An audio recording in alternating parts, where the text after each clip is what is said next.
I just want to warn you that this video may be more influential to the young men or men who are watching this video more than to the young woman or woman in general who's watching this. But woman, you can watch this, but this video will be mainly talking about the development of how a man should be. But it can go to anybody really, these lessons that I'm talking about. So let's get to the point. So we know what you came here for. You came in this video so you can learn how to earn respect, so you can learn how to be a respectful person. And so let's get to it. So being a respectable person, you have to have the integrity to be you, but to also know how to stand for yourself and stand for what's right, and not stand for how you feel for the moment. The first thing I just want to say here is that as a man or anybody in general, you have to have respect for others. You can't just sit here and think that it should be your way all the time, because having it your way isn't going to do you nothing. But having it the right way will do you even better. Why I say that? Because most of the time, if we have things our way, it just want to work out the right way. It just want to be perfect. You know, I actually was working on a little project with me and a partner in my class. We were just partnering up, doing some little stuff in our leadership class. We made this little team huddle project for the whole class to do a little game. And it was talking about, which the meaning of it was that you can't have everything you want. Because if you have everything you want, it would just be miserable. Sometimes things may not go the way you want to go, but you have to know how to manage through it. Because if everything was your way, it would just be boring. If Iron Man never died, MCU would just be the same old, same old. Maybe they would have been good, but Marvel made the right decision by killing off Iron Man. If you today were to have to go back in time and make things perfect, you probably would never go through struggles you had to go through to get the life you're getting now. And you're probably looking like, oh, well, it's terrible now. Eventually it'll become a blessing. Or for you right now, it's probably a blessing, but you already knew the turmoil, the hardship that went through it. Because people want to make it easy, that's not how it goes. The next thing is you have to be a man of your word. Being a man of your word means a lot, because if you're not being a man of your word, people will just look at you as not reliable. You have to be there when a person tells you they're going to be there.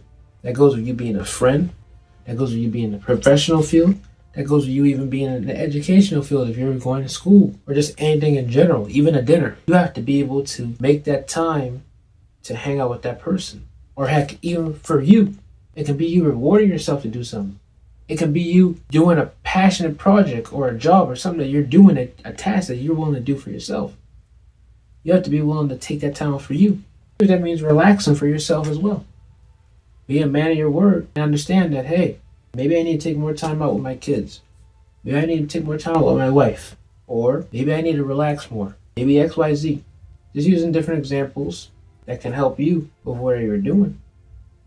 And this don't just apply to the men. I'm talking to you too, ladies. What time could you make for your husband? What time can you make for yourself? What time can you make for your kids? XYZ. Which mothers most of the time are usually more catered to their kids. But hey, I'm just saying. And even for me, as a single man, because I keep saying about marriages, if you notice, I put husband, wife. For me as a single guy, hey, when am I going to make time for myself? When am I going to make time for family? When am I going to make time for XYZ? Just little things you got to make time for and be a man of your word. And also just manners. Just have manners. That's the thing you need to have out of everything when it comes to respect. I know this kind of outdated thing. I know that in some regions of America, it's not really as popular no matter how it used to be. But just having manners. Maybe it may not be yes ma'am or no ma'am, but just manners as in, like I said earlier, having time management. Being able to acknowledge the fact that you can be a kind person, not a harsh person either. Sometimes just being nice to others can be a blessing in disguise to make the other person be better to you. Sometimes we always got to have it, but we're not going to always do because we're human. We have to have that positive mindset in our head all the time. We got to be able just to think with happiness and joy and peace. And not be able to just be so arrogant and mad and angry at the world or how the world treats us. But be kind and gentle with the renewance in our heart to want to be happy. If you get what I'm saying.